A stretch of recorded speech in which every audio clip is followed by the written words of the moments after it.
कौन है प्रेज कौन द है? Lord. Praise the Lord. Father Pastor Mansal. आपके फादर है, प्रेज द लॉर्ड। राजेश या राकेश ऐसे कोई नाम है?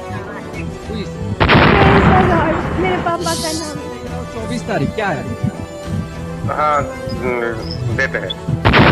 Praise the Lord. भविष्यवाणी करने के लिए हमको आत्मा के अनुसार जीने की कोशिश करना होगा और यीशु के अनुसार अपना मन को तैयार करना होगा, तभी आप भविष्यवाणी को कर पाओगे। ये जान लो, भविष्यवाणी का करने का मतलब ये है कि मेरे प्रियो, अपने शरीर को जानना, अपने आत्मा को जानना और अपने प्राण को जानना। मेरे प्रियो, वचन ये कहती है कि परमेश्वर ने हमारे अंदर सांस यानी प्राण दिया और हमारे जीवन पर जान आ गई।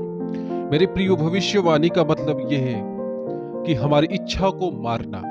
एक शरीर 3 प्रकार की चीजों से बनी है, आत्मा, शरीर और प्राण, और हमारी इच्छा की शक्ति इस प्राण के अंदर है।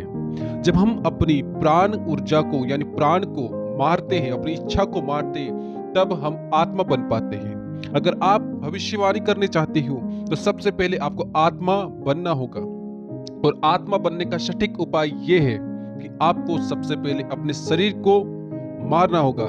जब आप अपने शरीर को मारोगे, अपनी इच्छाओं को मारोगे, उसी समय आप आत्मिक विधि पर बढ़ पाओगे, और जब आप एक आत्मा बन पाओगे तब आप परमेश्वर की आत्मा से बात कर पाओगे। विदाउट दैट आप परमेश्वर की आत्मा से बात नहीं कर पाओगे। जब तक आप शरीर पर जियोगे तब तक आप आत्मिक नहीं बन पाओगे और ना ही आत्मा से बात कर पाओगे। तो भविष्यवाणी करने के लिए सबसे पहला जरूरी है कि आप अपने प्राण को समझो, शरीर को समझो और आत्मा को समझो। ये 3 चीजों को अगर आपने समझ लिया तो आप भविष्यवाणी कर सकते हैं। और आपका मन यीशु की तरह होने की आवश्यकता है, और लोगों के प्रति प्यार होने की आवश्यकता है। औरों की दुख को देखकर आपके आंखों से आंसू निकलने की आवश्यकता है। तब आपके ऊपर परमेश्वर की भविष्यवाणी की आत्मा अनुग्रह करती है।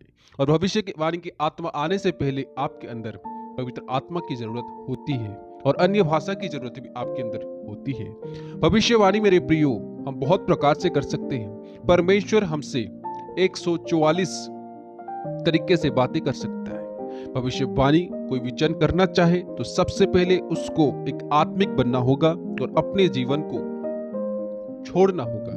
मत्ती 16 का 24 पर यह कहता है कि अगर तुम मेरे पीछे चलना चाहते हो, सबसे पहले तुम खुद को स्वीकार करो और अपना क्रूस को उठाओ और मेरे पीछे हो लो। अगर आप परमेश्वर की वरदान चाहते हो, इसके लिए आपको मेहनत करना होगा, प्रार्थना करना होगा, और आपके मन पर लालच नहीं होना होगा।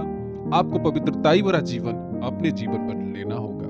उसके बाद इस भविष्यवाणी को अपने जीवन पर आप देख सकते हो, खुदावन की आवाज को आप सुन सकते हो। जब तक जागतिक आवाज से आप कनेक्टेड हो, तब तक आप खुदावन की आवाज से कनेक्ट नहीं हो पाओगे। आपकी रहम होगी कि परमेश्वर मुझसे बातें करता है, लेकिन परमेश्वर उन जनों से बातें करता है जो ये जागतिक को छोड़कर परमेश्वर के जीकर खड़े होते हैं। भविष्यवाणी मेरे प्रियो, यीशु की मन रखोगे तभी कर पाओगे, और आपके अंदर गुस्सा होगा तो आप भविष्यवाणी को कदापि नहीं कर पाओगे। आपकी मन जब यीशु की तरह बनेगी, औरों के लिए आपके अंदर जब प्यार आएगा, औरों के लिए जब दुख आएगा, किसी के दुख को देखकर आपकी